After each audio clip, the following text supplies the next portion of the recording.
নমস্কার।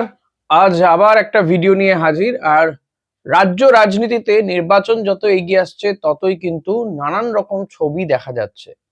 এক এসআইআর নিয়ে আপনারা জানেন ইতিমধ্যেই যে সুপ্রিম কোর্ট যে নির্দেশ দিয়েছে, কলকাতা হাইকোর্টের পর্যবেক্ষণে বা তাদের দ্বারা নিয়োগ করা যে বিচার বিভাগীয় আধিকারিক তারাই মূলত এই শেষ কয়েকদিন তারাই দেখবে, তাদের নজরদারিতে এসআইআর প্রক্রিয়া চলবে। বিশেষ করে যে কাজ এখন বাকি রয়েছে সেই লজিক্যাল ডিসক্রিপেন্সির যে কাজ সেটা, কারণ এটা নিয়ে রাজ্য সরকার মমতা বন্দ্যোপাধ্যায় সুপ্রিম কোর্টের দ্বারস্থ হয়েছিল। তো সুপ্রিম কোর্ট গতকালই এই নির্দেশ দিয়েছিল, আজকে কলকাতা হাইকোর্টে সেই নিয়ে বৈঠকও হয়েছে। তবে তার থেকেও বড় যেটা রাজ্য রাজনীতিতে যেটা নিয়ে তোলপাড়, আপনাদেরকে আগেও একটা ভিডিওতে আমি বলেছিলাম, একটা না দুটো ভিডিওতে আপনাদের জানিয়েছিলাম যে প্রতিকুর রহমান সিপিআইএম নেতা, এসএফআই এর একটা সময় রাজ্য সভাপতি ছিলেন, নির্বাচনে দাঁড়িয়েছিলেন, লোকসভা নির্বাচনে, এই 2024 সালে লোকসভা নির্বাচনেও দাঁড়িয়েছিলেন সিপিএম এর টিকিটে দাঁড়িয়েছিলেন। যিনি যার বিরুদ্ধে তিনি দাঁড়িয়েছিলেন সেই অভিষেক বন্দ্যোপাধ্যায় তার দলে এবং অভিষেক বন্দ্যোপাধ্যায়ের হাত থেকে পতাকা নিয়ে তৃণমূল কংগ্রেসে আজকে যোগদান করলেন। যোগদান যে করবেন সেটা আমি আপনাদেরকে আজ থেকে 2 দিন আগেই জানিয়েছিলাম, আমার ভিডিওতে দেখে নিতে পারেন। আর একটা ভিডিওতে বলেইছিলাম যে আজকে যোগদান করছে।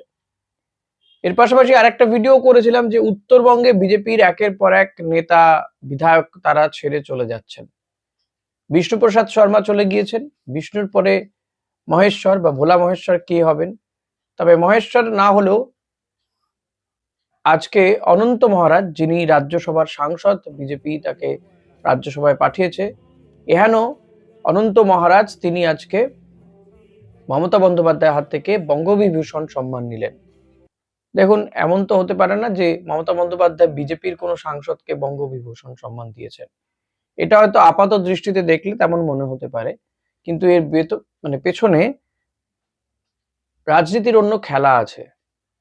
আপনারা জানেন লোকসভা নির্বাচনে উত্তরবঙ্গে বিজেপি সিট হারিয়েছিল, হেরে গিয়েছিলেন তার আগের মন্ত্রিসভাতে স্বরাষ্ট্র প্রতিমন্ত্রী নিশীথ প্রামাণিক। আর অনেকেই মনে করেন নিশীথকে হারানোর ক্ষেত্রে এই অনন্ত মহারাজ গুরুত্বপূর্ণ ভূমিকা নিয়েছিলেন। তারপরে পরেই অনন্ত মহারাজের প্রাসাদে গিয়ে দেখা করে আসেন, সৌজন্য সাক্ষাৎ করে আসেন মমতা বন্দ্যোপাধ্যায়। আর সেই অনন্ত মহারাজকেই আজকে মমতা বন্দ্যোপাধ্যায় বঙ্গবিভূষণ সম্মান দিলেন। আজ ভাষা শহীদ দিবসে এই সম্মান প্রদান করেছেন মমতা বন্দ্যোপাধ্যায়। আরো অনেক বিশিষ্ট জনদের সঙ্গে অনন্ত মহারাজও এই সম্মানে সম্মানিত হলেন। ভাবুন একবার, রাজ্য রাজনীতিতে কত কি না হচ্ছে। নির্বাচন বা ভোট বড় বালাই। অনন্ত মহারাজ তিনি ধরে নেওয়া যেতে পারে যে এবারের এই বিধানসভা নির্বাচনেও তৃণমূল কংগ্রেসের হয়ে লড়াই করবেন বা তৃণমূল কংগ্রেসের হয়ে ভেতরে ভেতরে কাজটা করবেন। কারণ উত্তরবঙ্গে, বিশেষ করে কোচবিহার, জলপাইগুড়ি, আলিপুরদুয়ার, এই সমস্ত জায়গাতে রাজবংশী ভোট একটা ফ্যাক্টর। বিশেষ করে কোচবিহারে রাজবংশী ভোট অনেকটাই বড় ফ্যাক্টর। আর অনন্ত মহারাজের তিনি যেটা বলে দেবেন সেটাই রাজবংশীদের কাছে শেষ কথার মতন। তো অনন্ত মহারাজের কথা অনুযায়ী রাজবংশীরা তারা কোন দিকে যাবেন মোটামুটি ঠিক হয়ে যায়। এই অনন্ত মহারাজকে আমরা দেখেছিলাম এসআইআর নিয়ে, তিনি বলেছিলেন যে আমরা কাগজ কাকে দেখাবো। প্রধানমন্ত্রী তিনি তো বাংলাদেশি পাকিস্তানি, স্বরাষ্ট্রমন্ত্রী তিনি তো বাংলাদেশি পাকিস্তানি, দেশের রাষ্ট্রপতি তিনি তো বাংলাদেশি পাকিস্তানি। অর্থাৎ তিনি সবাইকে বলেছিলেন বাংলাদেশি পাকিস্তানি প্রকাশ্যে একেবারে, কিন্তু তার বিরুদ্ধে কোনো পদক্ষেপ করা হয়নি। এই কথাটা আমি, আপনি বা কংগ্রেসের কোনো নেতা, তৃণমূলের কেউ বললে কিন্তু এতক্ষণে দেশদ্রোহিতার ব্যবস্থা হয়ে যেত। কিন্তু বিজেপি অনন্ত মহারাজের বিরুদ্ধে কোনো ব্যবস্থাই নেয়নি। উত্তরবঙ্গে ধাপে ধাপে, যেমন ধাপে ধাপে সেখানে চা চাষ হয়, ধাপে ধাপে বিজেপি ভাঙছে। একের পর এক আসন তারা তাদের ভোটে জিতে আসা লোকজন বা তারা যাদেরকে দাঁড় করিয়েছিল তারা এখন অন্যদিকে চলে যাচ্ছেন, তৃণমূল কংগ্রেসে চলে যাচ্ছে।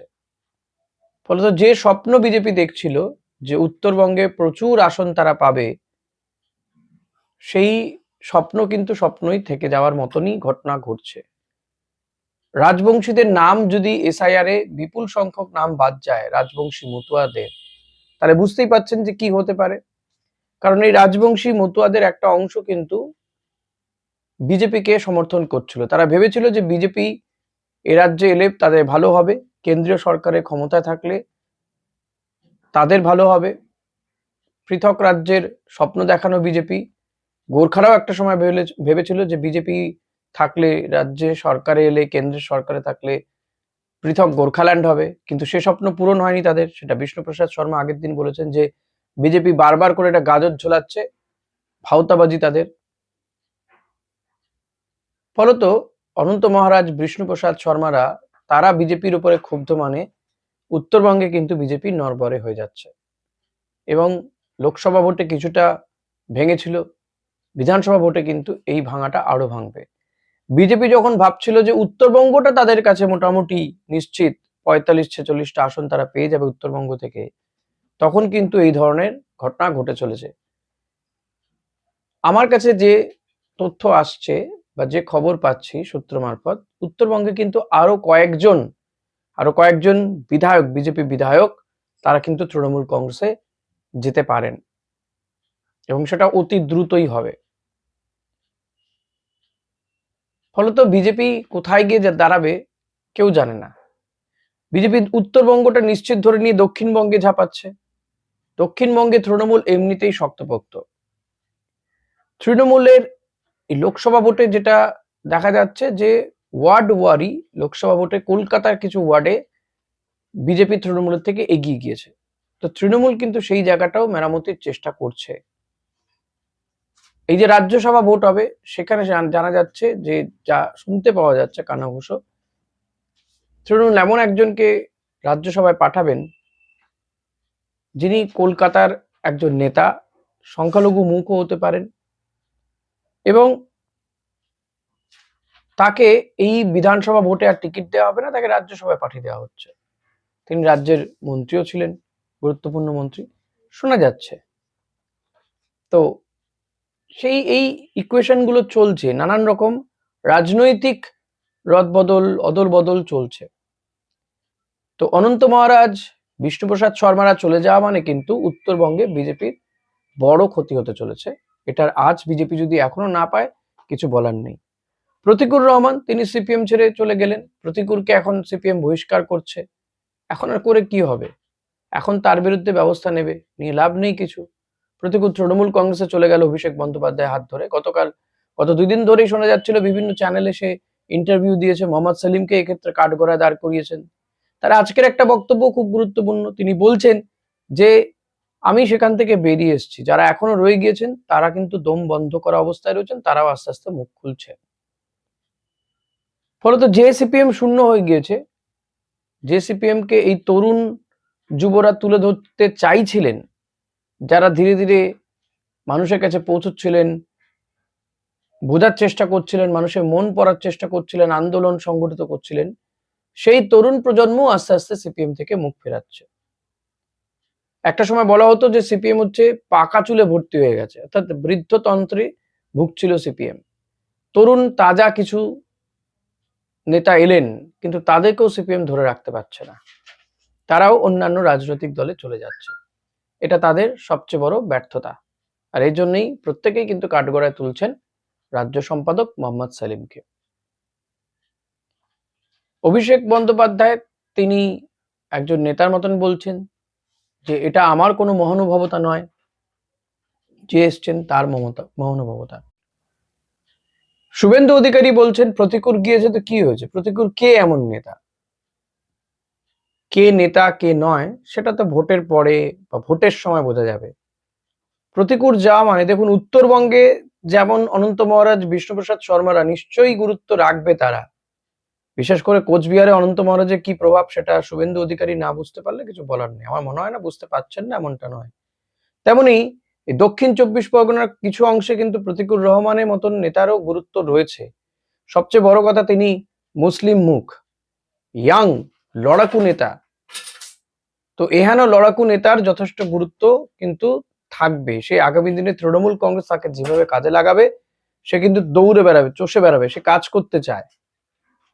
এটা একটা বড় ব্যাপার। এবং এখনো পর্যন্ত তার বিরুদ্ধে কোনো কালি নেই, সততা তার মধ্যে রয়েছে, ফলত খুব সহজেই মানুষ তাকে গ্রহণ করবেন। বিজেপি বোধহয় এটা বুঝতে পারছেন না। এটা আখেরে যত তাড়াতাড়ি বিজেপি বুঝবে তত তাড়াতাড়ি তাদের জন্য লাভ। না বুঝতে পারলে তাদের কিছু করার নেই আর বাকিদের। এর পরেও যদি বিজেপি মনে করে যে তারা 170টা আসন নিয়ে রাজ্যে ক্ষমতায় আসবে, তাহলে সেই ভাবের ঘরে চুরি তারা করতে থাকুক, কেন্দ্রীয় নেতাদের বুঝাতে থাকুক, তৃণমূলের কাজ করতে থাকুক। দেখা যাক কি হয়, সেদিকে তো নজর থাকবেই।